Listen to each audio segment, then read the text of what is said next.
All right, Bears Jaguars. I've already given my my preview of the game. I do want to give updates because things change all the time. Both teams headed to London. Huge game, fun game for the international series.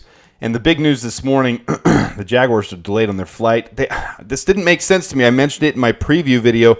Why they didn't leave before the hurricane? Even look at the top there. Tampa Bay Buccaneers had moved up their travel plans ahead of Hurricane Milton making the landfall. The Bucs arrived in New Orleans on Tuesday, so they spent the entire week in New Orleans. And the Jaguars happened to travel all the way across the pond. And I get they were going to be there 2 weeks in a row, so maybe that's the reason they didn't leave earlier. But with that hurricane coming, now they're delayed. They're not leaving till tonight, possibly even tomorrow morning. They're going to arrive late on Friday by every report. They have delayed their press conference for Friday. They're going to arrive less than 40 hours before game time. And any of you who have traveled significant distances, jet lag is real. And so this might be a huge, huge advantage for the Bears heading into this game. The Bears have been there since Monday night. Well, they left Monday night. They arrived there Tuesday. They had the day off. And I've seen podcasts with Cole Kmet, Romo Dunze, Tyler Scott. Like, they've all been there. And they're practicing today. It seems like the Bears did this the right way. The Jaguars have always done this, leaving late. And it kind of just shows to me cultural differences of the organizations. It doesn't make sense to me, but I won't sit and dwell on it. Let's go to the injury report. So the injury report, the big thing, Jaquan Brisker is ruled out officially. That was yesterday's news. I think everybody's heard that by now. Elijah Hicks will start in his place. I don't love that move. He did have a great offseason. Sometimes it takes guys a couple of years to really get ramped up and going. He was terrible last year. I mean, almost as horrible an NFL pass rating against. If he was targeted, it was a touchdown or a deep reception. It was bad. But he looked good this preseason. So I'm not in love with this. I would rather see Jonathan Owens start in his place. I'd rather see that happen, but obviously the Bears are a professional organization. They know better than me. I mean, I'm just going to lay it out. They know better. They're seeing it day in and day out. So they see Elijah Hicks and they believe in him. The worrying thing here, and I'm going to get into this, is going to be the highlight of this video, is the offensive line. Tevin Jenkins was out with his ankle injury on today's practice. So that's concerning to me. Mercedes Lewis, his normal rest. He's an old man. He's 40 years old. Zach Pickens not playing. Terrell Smith not playing. And that's even more worrisome with Tyreek Stevenson, his calf. His new injury, he's limited today. He's still participated.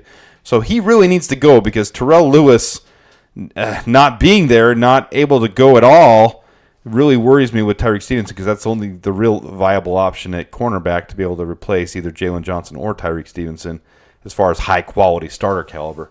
Kyler Gordon, full participant again. Jacob Martin, full participant again. No word on whether Jacob Martin would play in this game. I wouldn't expect him to be a huge impact. It'd be nice to see him get a couple reps if we get up big because he's coming back. Ryan Bates has not participated from my understanding. He is eligible to come back, but they have not put him back on for return. I would expect that after the bye week, after the London series. So, little highlight here, PFF's rankings ahead of Week 6. Our offensive line has moved up to 20. I told you guys the line would be an average to above average. So you're going to see them start to creep up as they start to gel a little bit. They've talked about that a lot in the press conferences, getting cohesion, getting gelling. It's good. Jaguars are at 22, so that's what we're facing with our pass rush. But the thing I want to point out here is look at who they have projected for our Week 6 starters. Braxton Jones, Bill Murray at left guard, Coleman Shelton, Matt Pryor, and Darnell Wright. So that's very interesting to me. Nate Davis obviously has been jumped ahead by both Matt Pryor and Bill Murray on the depth chart. If Tevin Jenkins isn't able to go, Bill Murray is going to start in place of him. And we all know he had a good week last week. Here's our offensive line as we started the season. Here's what it looks like. Larry Borum, injury. Ryan Bates not back yet. And then you've got Tevin Jenkins injured. These guys on the bottom, they're not being elevated. So this is what it looks like as we bring into this week. Let me pull this off a little bit more. Scoot this way so you guys can see this. All right, this is a little discombobulated, but I'm going to do my best to explain it. At the top there, you see the PFF grade, the run block grade, and the pass block grade is what's in parentheses. So I had to compress all this. I want to show you guys where these guys stand. Big, big opportunity for Bill Murray. So Braxton Jones has been the highlight of the – I know a lot of people don't agree with this, and I don't blame you because when you see him get bull rushed, he has allowed the most pressures. but he's allowed 0 sacks. So even though he allows pressures, he gets pushed back into. He holds the line. He holds. He's holding it so they don't get sacks. It's very close on some of them, and I get the hesitation. I understand, but he's doing his job, and he's got a 70.8 grade. So 217 pass snaps, 12 pressures allowed, 0 sacks. 0 sacks is what's in parentheses there. Okay, so I know this is small if you're looking on your phone, but this is some good information here. And then in the parentheses at the top, 70.7 is the run block grade, 72.9 is the pass block grade. And that's what we need in this style of offense. We need a good run blocker and pass blocker. This is why Nate Davis is getting benched. A lot of people think it's because of the pass blocking. It's not so. His pass block's in 69.2. Not terrible. He's allowed 6 pressures, only 1 sack. But I don't want to trash on him. We're kind of past that point. He looks lazier than the other guys when you're in run blocking schemes. He looks like he can't get out there like other guys. And that's why it was nice to see Bill Murray. Everyone saw it. I put it on my video. Other creators have put on their videos. The one play with Bill Murray where he went and pancaked Braxton Jones' guy. Then he comes back and pancakes Coleman Shelton's guy. Then he goes over and pancakes Matt Pryor's guy. Like, he was just all over the field. He's a hustler, and that's what everyone loves about him. He's a hustler, baby. So Bill Murray, good opportunity, only 24 pass snaps, but a perfect game. 79.2 on the run block, 85.7 on the pass block, 0 pressures allowed. So if he does get the start, I'm very excited to watch him. Obviously, most people know by now, converted defensive tackle with the Patriots that has fully, at this point, converted into an offensive lineman. So he looks good. Coleman Shelton has played well. He can play better, but he's played well. 63.8 on the run block, 61 on the pass block, 218 pass snaps, 9 pressures allowed, 1 sack. The 1 sack was the ugly one where he just missed completely, and it was the stunt coming around. So everyone bashed on him for that. Since then, he's actually played really, really well, and he's starting to gain people's respect back. They're starting to see that he actually has the experience. He can call things out, and of course, the hot mic. We got an effing fire.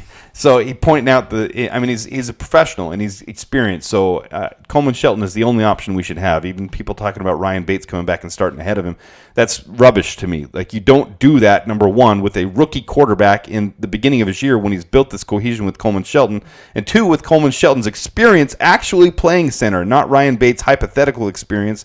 It's not the same thing. So Coleman Shelton is definitely sticking at center, and I just hope he continues to improve because he does look really good. He gets beat a few times, but he doesn't allow the sacks. The only time the sack was allowed wasn't by getting beat. It was by missing his coverage, by missing his assignment. He went over to help with the double team, didn't see the stunt coming around, and completely missed him.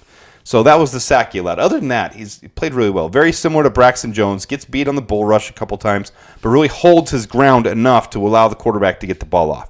So I have no quabbles with either Braxton Jones or Coleman Shelton. Little improvements, sure. Nothing terrible. Matt Pryor, I'm not a fan of. I know I'm the only one. He's a big boy, and it's nice to have him there. But when he gets beat bad, and that's why he's struggled at the guard position for several years. But he's a big boy, and he clogs some holes there. 60.8 PFF, the lowest grade of anybody on the line, other than Nate Davis, of the starters, I should say. 60.8 grade, 62.8 on the run block, 70.6 on the pass block. 131 pass snaps, 5 pressures allowed, 2 sacks allowed. And then Darnell Wright, 66.5 PFF grade, 68.1 run block, 68.1 pass block. You guys will question why is he a 66.5, Matt Pryor's 60.8? Because they weight both. They weight both the run blocking and the pass blocking, and there's no one better than freaking Darnell Wright when it comes to run blocking. Well, Braxton Jones too. Our tackles are actually really good on schemes designed for getting them out in the open field and pancaking guys like Darnell Wright and Braxton Jones, both great. Follow me. Let's go. Follow me. Let's run this thing 40 yards, and that's why you see some of those big plays. So 10 pressures allowed by Darnell Wright, 4 sacks. Seems like there's a little injury there with him, but overall, he's still developing, and I like him. I would not replace him with anyone, so I'm good. Tevin Jenkins, obviously, if he can start, he does start. That's the thing. 69.3 PFF grade, 65.8, 60, what does that say? I can't see one line. 69, 167 pass snaps, 6 pressures allowed, 2 sacks. So overall, our line is right where PFF's saying it is, around 20. But if they can build off last game where they only allowed one pressure and that was a sack, if they can build off last game and keep that up against the Jaguars, and if Bill Murray can step up and really show this is not just a one game against the Panthers type of, because Panthers pass rush is terrible. I mean, you have to admit that. So if these guys can build against the Jaguars, who have a better pass rush than the Panthers, this will be a huge opportunity for them. All right, and real quick, we will just get into the cornerbacks and the safeties. You got Kyler Gordon, Josh Blackwell behind him, Jalen Johnson, Terrell Smith, who's not traveling with the team and not healthy, and then Tyreek Stevenson, Jalen Jones. So really, Jalen Jones is going to be the one backing up Tyreek Stevenson if he's not healthy. I don't have all the answers for that. They haven't announced who's active and inactive. That doesn't happen until Saturday night with a Sunday game or late, right before the game on Sunday. So that'll be news to all of us. And then at safety, as we know, Jaquan Brisker is out with the concussion. This is the slides from the beginning of the 53-man roster. So Elijah Hicks steps up. I don't expect Tavarius Moore to be elevated, but Jonathan Jones would fill in both free safety and strong safety. He plays both extremely well. So I don't know. I don't agree with it. But again, Elijah Hicks has played really well in the offseason, so it'll be up to the Bears how this goes. I just hope he can contain as well. Third best in the league for the secondary so far. Number one in the league for NFL pass rating against. So they are limiting quarterbacks and what they can do against the Bears, and I just need someone to step in. We need someone to step in and fill in for Kwani because, man, his hard hits caused the forced fumble. Just the way he plays, his team is really a lot better with him. So we're going to miss him this week for sure. So meant to be a quick update. Hopefully you enjoy the update. Hopefully you guys got something from it. We are, what are we, Thursday? So we're 2.5 days away because it's an early game. So 3 days. But we're there. We're almost there. I'm more excited for this game than any game I've been this entire season. This is a huge one. And this is not a gimme win. This is a tough one. They'll have a tough one on their hands. So this will be a fun one. We will update you as things go along. I'll have more with you. And until next time, DaBears.